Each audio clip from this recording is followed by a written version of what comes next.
Tiyaga-tiyaga lang talaga guys pag nagtrabaho dito sa winter. Talagang kailangan lang na na magdamit ng pang winter. Ako talaga sigurong yung manipis yung balat ko, kaya pag 15 minutes pa lang OA na ako. Sorry naman. Hindi pala makapal yung balat ko. Yeah, you got that yummy, yum, that yummy, yum, that yummy, yum. Yeah, you got that yummy, yum, that yummy, yum, that yummy, yum. Work my way, yeah. Ayan, maraming nag-aantay ng bus. Ayan, kita nyo yan guys. Maraming nag-aantay ng bus. 2 bus yan kasi malapit sa mall. Tiyaga-tiyaga lang talaga guys pag nagtrabaho dito sa winter. Talagang kailangan lang na magdamit ng pang winter. Ako talaga sigurong yung manipis yung balat ko, kaya pag 15 minutes pa lang OA na ako. Sorry naman. Hindi pala makapal yung balat ko kasi hindi ko kaya. Ayun. So, gabi dito sa Winnipeg. Ayan, ganyan. So, tinatabi lang nila yung yellow. Ayan yung snow. Pwede kayong tumalon-talon dyan. Ayan, ito pag gusto nyo ng damit na pang sports. Yan, yun yung itsura ng road. Snowy, kaya mag-ingat din sa pagdadrive kung may kotse.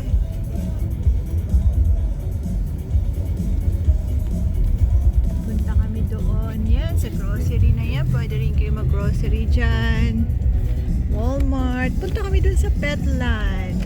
Kasi bibilhan namin si Samwise Gamgee ng kanyang, kita niyo yung snow. Ayan, tinatabi lang dyan. Ayan, malapit na kami sa Petland. Para kay Samwise Gamgee. Petland. Dito na kami guys. Mamaya uli. 5:45 pa lang pero sobrang gabi na dito. Weird, diba? Bye! Maya uli! One eternity later. Walang mamaya-maya pa na, lakad ako papasok. Automatic tour kaya to. Saan yung door? Welcome! Welcome! Hi dito. Hanapan natin si Sam. Hi! Hanapan natin si Samwise Gamgee ng pang Christmas.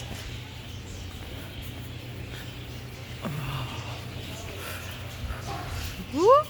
Look at that outfit for Samwise Gamgee. So cutie! So cutie! So cutie! So cutie! So cutie!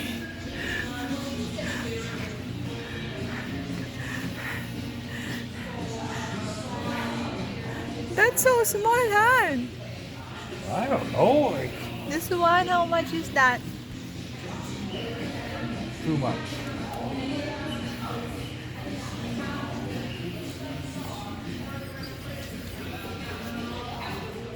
Let's go look for more. Okay. Let's go for more now. Yeah, is that the biggest size, Han? Looks like the biggest one that was there. That's why I was asking. Look at that. What's this? Natural pigs. Pig ear. Sa Pilipinas, masarap to. Dito pinapakain lang sa aso. Tama naman yan, oh. Look at all the bones. Tama ba naman yun? No, these aren't Christmassy. How about that gold? No. Gold.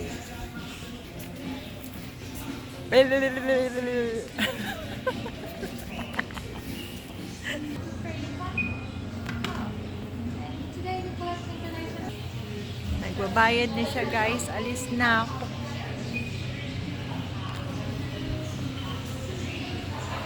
Frosty the snowman is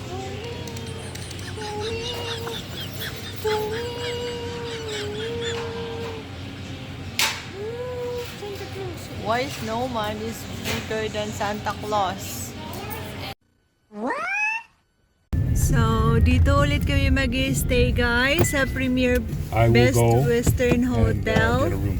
I'll be back. Yeah, I hope you have. There is a space, Han. I hope. I hope there is a space. Yes. Ayan, so dito muna uli kami kung meron pang available. Kaya kami nandito, pag hindi ka empleyado ng CN, mahal to, more than $200 ang per night of stay. Pero dahil CN employee si Happy, nakaka-avail siya ng 50% dito. So, I guess pag pumunta ka dito sa Canada, mas maganda tawag dito, I guess, yung railroader ka, yung conductor or engineer. Ayan, kasi tawag dito, feeling ko malaki yung offer. Hindi ko lang alam. Hindi ko din sure. Kasi, syempre, pag doctor ka tsaka abogado, malaki yung salary mo. Pero, isa yata sa malaking, dito, company na nagbibigay ng magandang sweldo is yung magiging railroader ka. Meron ding mga mines. Yung mines, malaki din magpasahod dito. Pero kung pumunta ka dito mas mataas dito yung janitor kaysa sa yung magbantay ka ng shop, yung magkahera ka, yung maging tawag dyan sa Pilipinas, maging sales lady or dicer or promodizer, ganyan.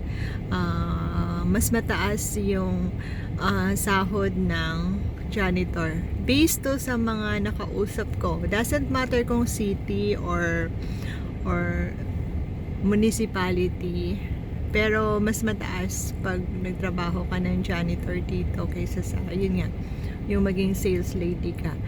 Pag sa IT naman, nurses, no idea, pero since it's a professional job, alam kong malaki din yung offer. Ayun, so, ano pa ba? Nung nandun kami sa Costco kanina, ang daming Pilipino doon. So, dito sa Winnipeg talaga napakarami ring Pilipino. Gustong-gusto din nila dito kahit sobrang lamig. So, yun. Kaya talagang sa mga nangangarap na mag-abroad, para sa akin, piliin nyo na yung Canada. Tiisin nyo lang talaga yung lamig kasi maganda yung benefits. Tapos, syempre yung isipin natin yung conversion ng Canadian dollar versus sa peso. Ayan, so kung magyaya ka sa Middle East versus dito, mas malaki dito. Pero yun nga, harapin nyo lang yung winter kung tawag dito, magtrabaho ka sales lady, kahera sa Asia, dito ka na lang magtrabaho kasi tawag dito, mas malaki yung offer dito. Tapos ang maganda dito, ang pinopoint ko lagi, mababait sila yung mga Canadians. Mababait sila. Hindi sila yung nakakatakot i-approach. Tapos,